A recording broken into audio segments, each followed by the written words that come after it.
एक दिन की बात है, कौशल्या माँ सरयू नदी में दीप दान कर रही थी। बड़े प्यार से दीप दान कर रही थी तो सहसा उनकी दृष्टि पड़ी, दीप आगे नहीं जा रहे हैं, दीप आगे नहीं जा रहे हैं। इधर उधर दृष्टि दौड़ाई तो देखा कि रामलला एक लकड़ी लेकर सारे दिए अपनी ओर निकाल रहे हैं, अपनी ओर निकाल रहे हैं। यह देखकर मैया बोली, लाला ये क्या कर रहे हो, छोड़ो, ऐसा मत करो। लेकिन रामलला लगे रहे। मैया ने फिर बोला, लाला क्या कर रहे हो, ऐसा मत करो। रामलला बोले, मैया मैं दीप निकाल रहा हूं, मैं ये सारे दीप डूबने से बचा रहा हूं। मैया मैं ये सारे दीप डूबने से बचा रहा हूं, यदि इनको नहीं निकालूंगा तो ये डूब जाएंगे। मैया कहती है, लाला किस किस को बचाओगे? मैया बोलती है, लाला किस किस को बचाओगे, यहां तो असंख्य दीप हैं। तो लाला कहने लगे, मैया जो जो मेरी तरफ आएगा मैं उसको तो जरूर बचाऊंगा, जो जो दीप मेरी ओर आएगा मैं उसे तो अवश्य बचाऊंगा, मैंने बाकी सबका ठेका नहीं लिया हुआ है। तो जो जो श्री राम का यह प्रण है, जो जो उनकी तरफ आएगा वो डूबने से बचेगा। भव सागर की लहरें कितनी भी तेज हों, कितनी तीव्र हों, भंवर कितने उठ रहे हों, लेकिन यदि हम दीपक उसकी ओर आएंगे तो भगवान हमें सहारा देकर डूबने से बचाएंगे ही, यह उनका प्रण है। मैया जो मेरी तरफ आएगा, जो मेरी ओर आएगा, उसे तो मैं डूबने से बचाऊंगा ही। तुलसी महाराज से किसी ने प्रश्न किया, बोले महाराज भगवान की भक्ति करने का मन नहीं होता है,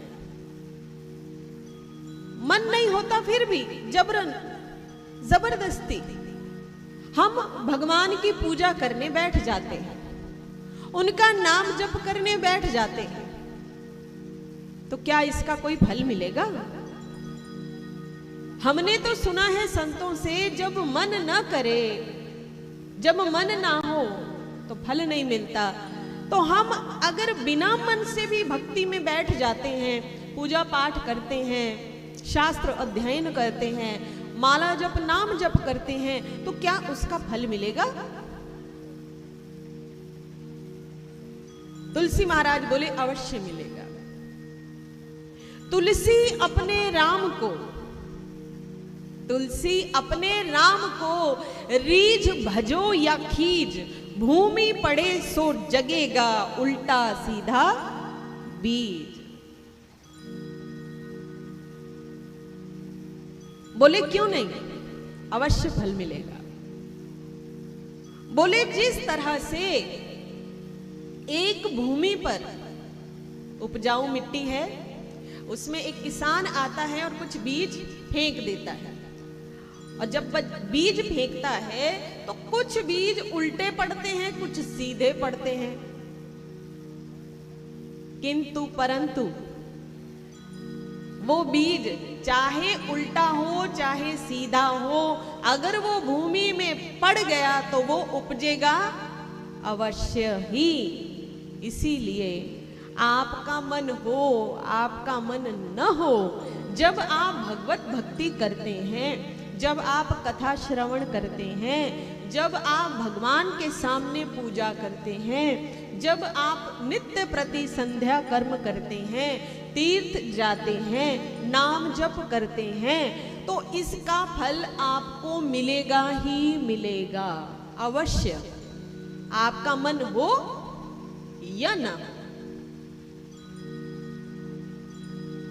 इसलिए जब भी ऐसा लगे अरे भाई मेरा मन ही नहीं है, काहे के करेंगे, मन न हो तब भी नित्य पूजा करें, मन न हो तब भी सुबह उठकर भगवान के आगे बाती करें, मन न हो तब भी दान करें। दान का मन नहीं होता, जेब से कुछ पैसा निकालने का दिल नहीं होता, निकालो, गाय को रोटी दो, भगवान ने पैसा दिया है तीर्थ जाओ, कम दिया है तो निकट के समीप के किसी मंदिर में जाओ, किसी धर्म स्थान पे जाओ। हमारे भारत में हर जगह तीर्थ ही तीर्थ है, जाओ। जहां कहीं सत्संग हो, जहां कहीं कथा हो, सुनो। जितनी साधु संतों की सेवा बन पड़े करो, जितना अपने घर में धार्मिक वातावरण बना सको बनाओ, क्योंकि इसका फल आपको अवश्य मिलने वाला है। मानस हमें यही सिखाती है, श्री रामचरितमानस हमें सिखाती है मनुष्य को जीवन कैसे जीना चाहिए। श्री राम भगवान ने अनंत लीलाएं की, भगवान परब्रह्म परम तत्व हैं, उन्हें मनुष्य बनकर दुख सुख सहने की आवश्यकता नहीं है, किंतु वो ऐसा करते हैं क्योंकि वो हमें एक उदाहरण देना चाहते हैं। भगवान अयोध्या में जन्मे हैं, बाल लीलाएं हमने कल के दिन श्रवण की, कुमार अवस्था को प्राप्त हुए, अल्पकाल विद्या सब पाई, उन्होंने बड़े ही थोड़े समय में अल्पकाल में समस्त विद्याएं प्राप्त कर ली, अस्त्र शस्त्र, वेद में पारंगत, संगीत विद्या, खगोल विद्या, व्याकरण। वाल्मीकि जी अनंत विद्याओं का वर्णन करते हैं, सब विद्याएं, समस्त विद्याएं। धीरे धीरे भगवान बड़े हुए, कुमार अवस्था को प्राप्त हुए। कुमार अवस्था में जब आए तो यह समय वो समय था जब रावण का लंका में आतंक बढ़ चुका था। रामायण के अनुसार भगवान का जन्म भी नहीं हुआ था, उससे पहले रावण का साम्राज्य तीनों लोकों में था, तीनों लोकों में था। उसके आतंक से पीड़ित होकर ही तो भगवान ने अवतार लिया। तो भगवान जब कुमार हुए तो रावण का आतंक पूरे विश्व में था।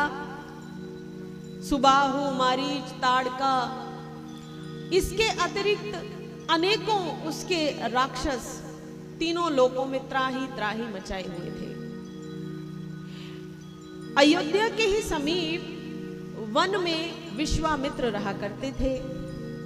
विश्वामित्र जब भी जप यज्ञ करने बैठते थे तो रावण के भेजे हुए असुर वहीं आ जाते थे, यज्ञ नाश कर देते थे, गौ हत्या होती थी, साधु संतों को मार दिया जाता था, यज्ञशाला उजाड़ दी जाती थी, उसमें रक्त गिरा दिया जाता था, मांस फेंक दिया जाता था, अपवित्र कर दिया जाता था।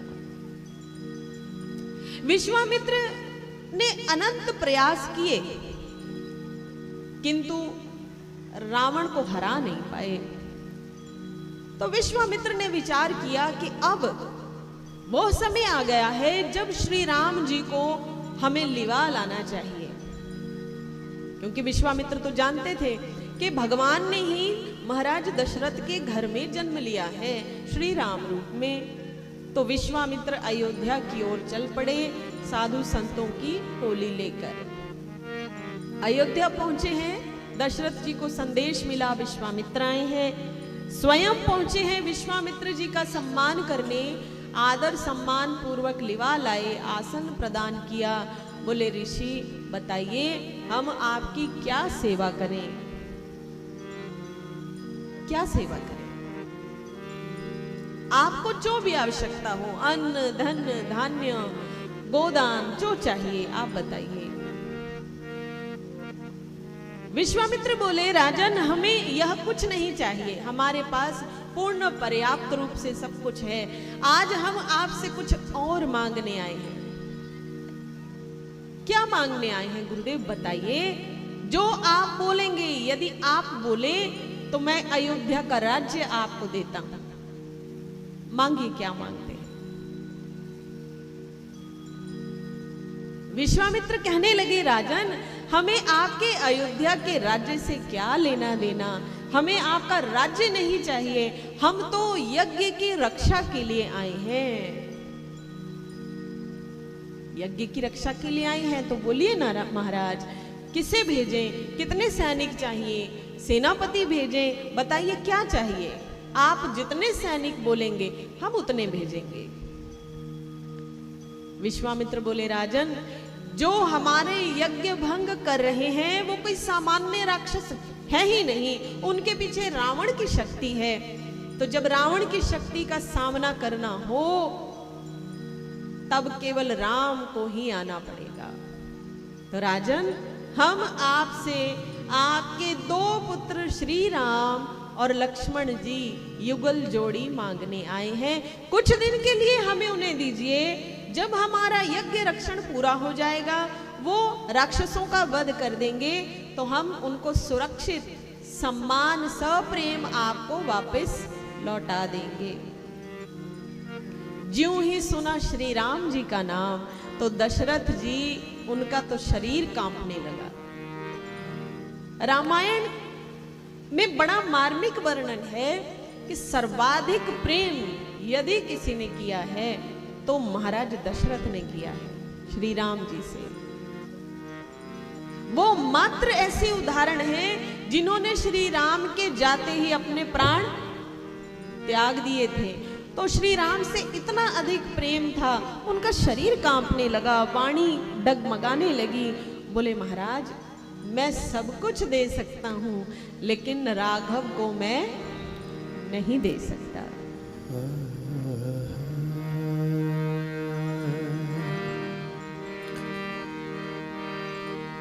राघव को मैं न दूंगा,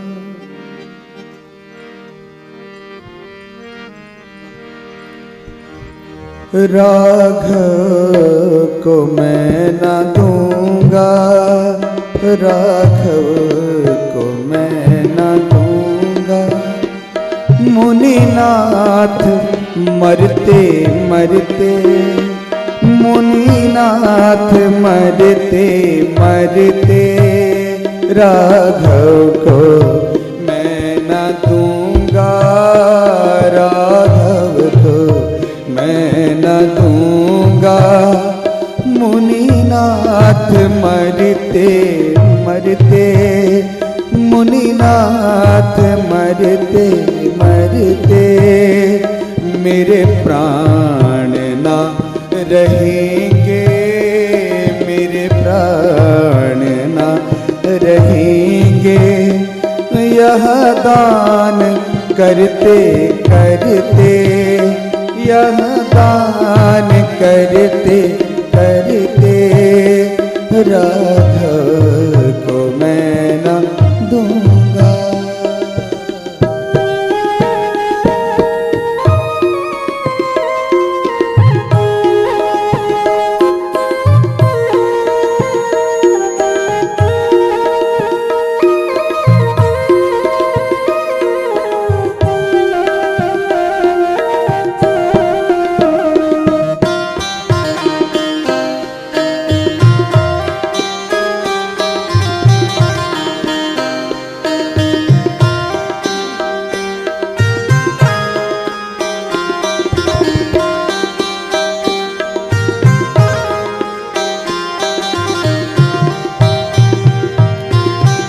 जल के बिना कदाचित मछली शरीर धारे, जल के बिना कदाचित मछली शरीर धारे, पर मैं न जी सकूंगा इनको बिना निहारे, पर मैं न जी सकूंगा इनको बिना निहारे।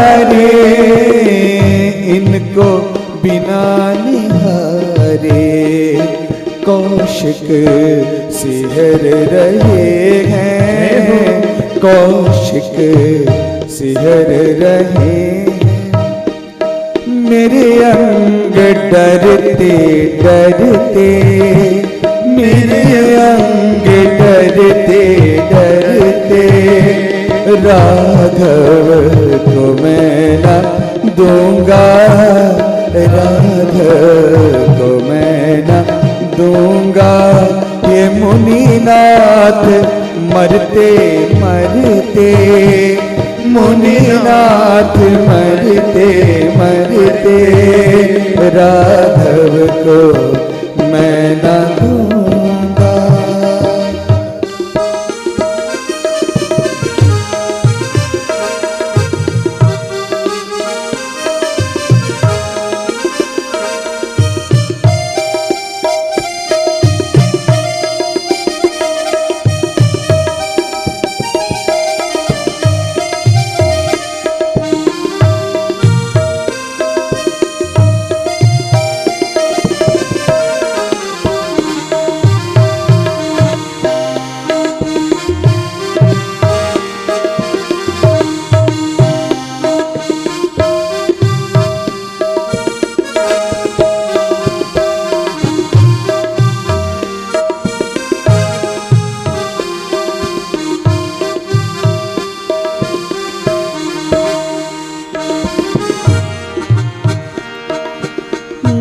कर यत्न चौथे पन में, सुत चार मैंने पाए।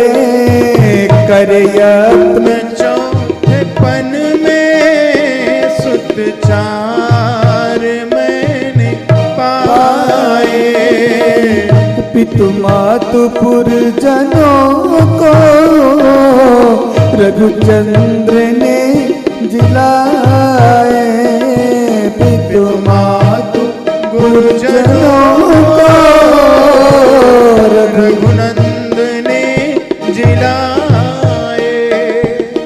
रघुचंद्र ने जिलाए। लोचन चकोर तनमय, लोचन चकोर तनमय, कुछ भी पान करते करते, छवि पान करते करते, राघव को मैं न दूंगा, राघव को मैं न दूंगा। मुनिनाथ मरते मरते, मुनिनाथ मरते मरते।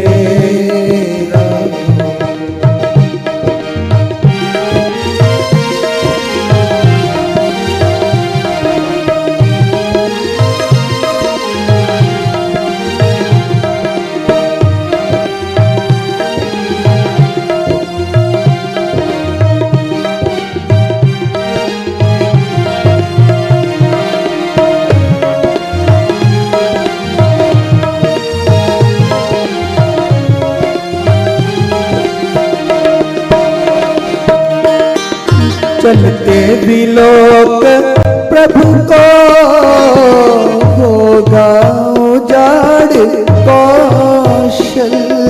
चलते विलोक प्रभु को होगा उजाड़ कौशल। मंगल भवन के जाते संभव कहाँ है मंगल। मंगल भवन के जाते संभव कहाँ मंगल। संभव कहाँ है मंगल। सींचे कृपालु तरु को, सींचे कृपालु तरु को। मृदुपात झरते झरते, मृदुपात झरते झरते, राघव को मैं न दूंगा, राघव को मैं न दूंगा।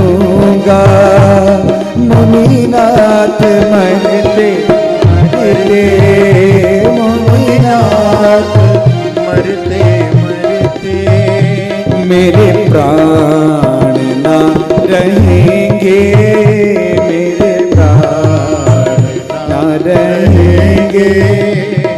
यह दान करते यह दान करते करते राघव को मैं न दूंगा,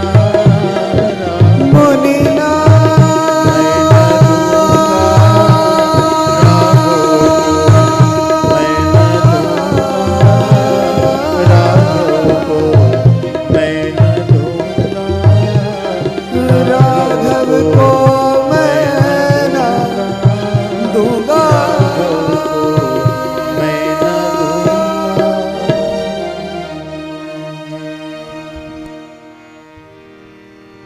मुनि बोले, राजन, हमें यज्ञ रक्षा के लिए राघव और लक्ष्मण चाहिए। तो श्री राम का नाम सुनते ही महाराज दशरथ कांपने लगे। बोले, महाराज, यह दान तो मैं कभी नहीं दे पाऊंगा। मैंने बड़ी कठिनाई से अपने चौथे पन में अपने पुत्रों को प्राप्त किया है।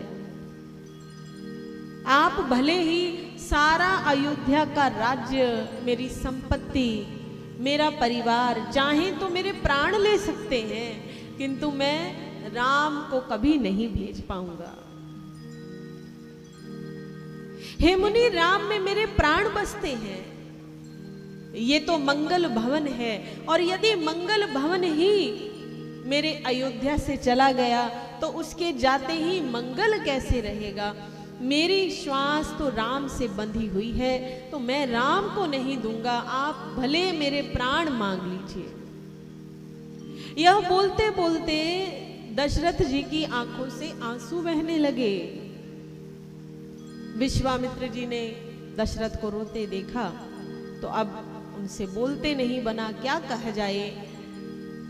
तत्काल वहां पर गुरुदेव वशिष्ठ आए। उन्होंने यथास्थिति देखी तो दशरथ जी को कोने में ले गए, एकांत में ले गए। बोले, राजन, यह आप क्या कर रहे हैं? अपनी व्याकुलता त्याग दीजिए, अधीर मत होइए, मन में किसी प्रकार का कोई संशय संदेह मत रखिए। आप राम को मुनिवर के साथ भेज दीजिए। दशरथ बोले, महाराज, मेरे बच्चे बहुत छोटे हैं, इनकी तो आयु भी इतनी नहीं, ये कैसे राक्षसों का वध करेंगे, ये कैसे असुरों को मारेंगे। वन में बहुत बड़ा संकट है, मैं नहीं भेज पाऊंगा। वशिष्ठ बोले, मुनिवर, राजन, आप समझ नहीं पा रहे। आपके पुत्र कोई साधारण राजकुमार नहीं है, ये साक्षात श्री हरि नारायण हैं, ये भगवान हैं, और इनका तो अवतरण ही इसीलिए हुआ है। अब समय आ चुका है जब इन्हें असुरों का वध करने के लिए निकलना पड़ेगा। तो आप बिना कोई संशय मन में धारण किए पुत्रों को साथ में भेजिए और मेरे वचनों पर विश्वास कीजिए। जब ये लौटेंगे तो सब कुछ मंगल ही मंगल होगा, आपके घर में 4 गुना मंगल बढ़ेगा। क्योंकि गुरुदेव वशिष्ठ तो जानते थे कि जब श्री राम और लक्ष्मण विश्वामित्र के साथ जाएंगे तो आगे जनकपुरी पहुंचेंगे और वहां से विवाह होगा, सीता स्वयंवर होगा, और विवाह केवल श्री राम का नहीं होगा, चारों भाइयों का होगा। तो इंगित किया है गुरुदेव ने। बोले, राजन, चिंता मत कीजिए, आपके घर का मंगल 4 गुना 4 गुना बढ़ेगा। विश्वामित्र के साथ कुमारों को भेजिए। तब जाके गुरुदेव वशिष्ठ की बात मानकर महाराज दशरथ ने श्री राम लक्ष्मण जी को भेजा है। प्रणाम कर पिता को माताओं से विदा लेकर दोनों भाई विश्वामित्र जी के साथ चल पड़े। चलते चलते प्रयाग क्षेत्र में पहुंचे हैं और गंगा तट का इतिहास, गंगा तट पर खड़े होकर महारानी गंगा का इतिहास सुनाया है। कहने लगे, राम, कदाचित तुम आज इतनी दूर अपने महलों से आए हो तो आज मैं तुम्हें गंगा माँ का इतिहास सुनाता हूँ। बड़ी कथाएं कही, और गंगा माँ का इतिहास इसलिए कहा क्योंकि उनके जो कुल पूर्वज थे भगीरथ, श्री राम जी के कुल पूर्वज थे, उन्हीं के प्रयासों से जो गंगा जी हैं वो धरती पर आई थी। उनका एक नाम हुआ भागीरथी। अनेकों कथाएं कहीं, कथाएं कहते कहते एक स्थान पर पहुंचे हैं जिसे सिद्धाश्रम कहा गया। सिद्धाश्रम पहुंचे तो एक आश्रम रास्ते में चलते हुए श्री राम ने देखा कि एक उजाड़ सूना पड़ा हुआ आश्रम है। वहां पर कोई व्यक्ति नहीं, कोई ऋषि मुनि कोई नहीं, एक व्यक्ति तक नहीं दिखता, कोई जीव जंतु कुछ नहीं। उस आश्रम को देखकर श्री राम पूछने लगे, कहने लगे, गुरुदेव यह आश्रम किसका है?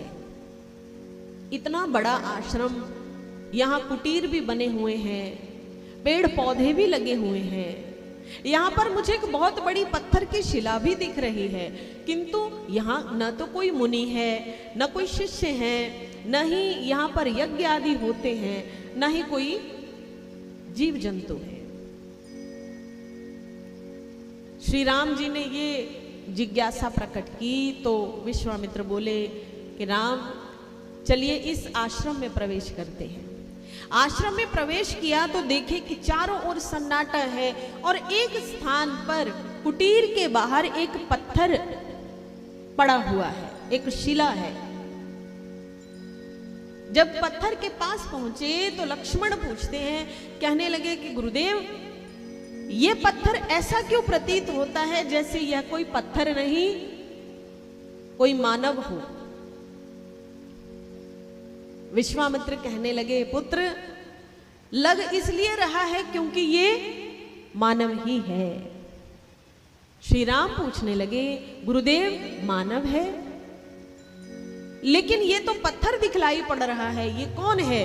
तो गुरुदेव ने कहा कि राम तुम तो सर्वज्ञ हो, अंतर्यामी हो, फिर भी मुझसे अजान की भांति पूछते हो, तो मैं तुम्हें इतिहास बताता हूँ। ये गौतम ऋषि की पत्नी अहल्या जी हैं।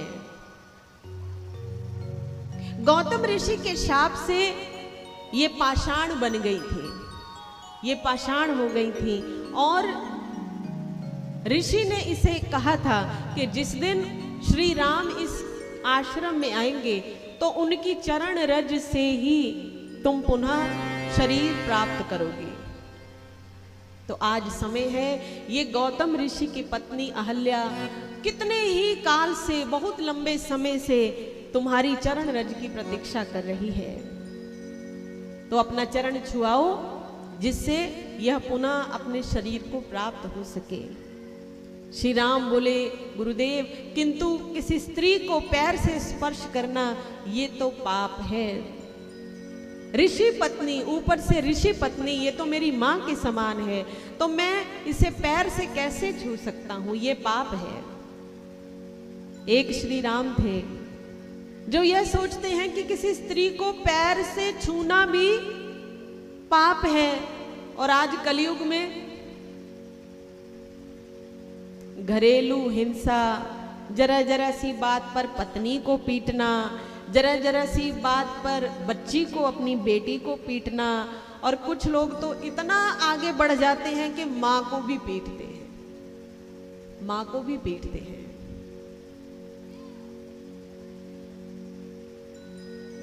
किंतु वर्जित है, शास्त्र कहता है कि नारी पर हाथ उठाना अत्यंत वर्जित है। हाँ, जो पशुवत नारी है, जो पशुवत नारी है, जिसका आचरण बिल्कुल ही पशु के समान है, उसकी ताड़ना आवश्यक हो जाती है। किंतु यदि आप जरा जरा सी बात पर अपने घर में माँ पर, पत्नी पर, या अपनी बेटी पर, बहन पर हाथ उठाते हैं, हिंसा करते हैं, तो आप पाप के अधिकारी बनते हैं। और सच मानिए तो मनुष्य की एक ना मानसिकता है। मानसिकता क्या है कि आप कभी भी अपने से बलवान व्यक्ति पर हाथ नहीं उठाएंगे। अपने से बलवान व्यक्ति पर आप हाथ नहीं उठाते। कभी आप अपने पिता पर हाथ उठा सकते हैं? जितना मन में आप जल्दी हाथ मां पर उठेगा, बाप पर नहीं उठेगा। जितना बहन पर उठेगा, भाई पे नहीं उठेगा। जितना अपनी बेटी पर हाथ चलाएंगे, उतना आप बेटे को मारने से पहले सोचेंगे, क्योंकि मनुष्य की आदत है वो अपने समान या अपने से बलवान व्यक्ति का सामना करने से डरता है। स्त्री को क्योंकि भगवान ने शारीरिक रूप से थोड़ा नम्र बनाया है, तो पुरुष ये सोचता है कि मैं ये तो प्रतिकार करेगी नहीं, ये कर भी सकती नहीं, शारीरिक रूप से सक्षम नहीं है, ऊपर से भावुक भी है। तो ये दोनों जो पक्ष हैं, ये पुरुष अपने नियंत्रण में ले लेता है। तो सही मायने में जानते हैं, जो किसी को गाली दे या किसी पर हिंसा बल प्रयोग करे, तो ये दिखाता है कि वो पुरुष कितना अधिक कमजोर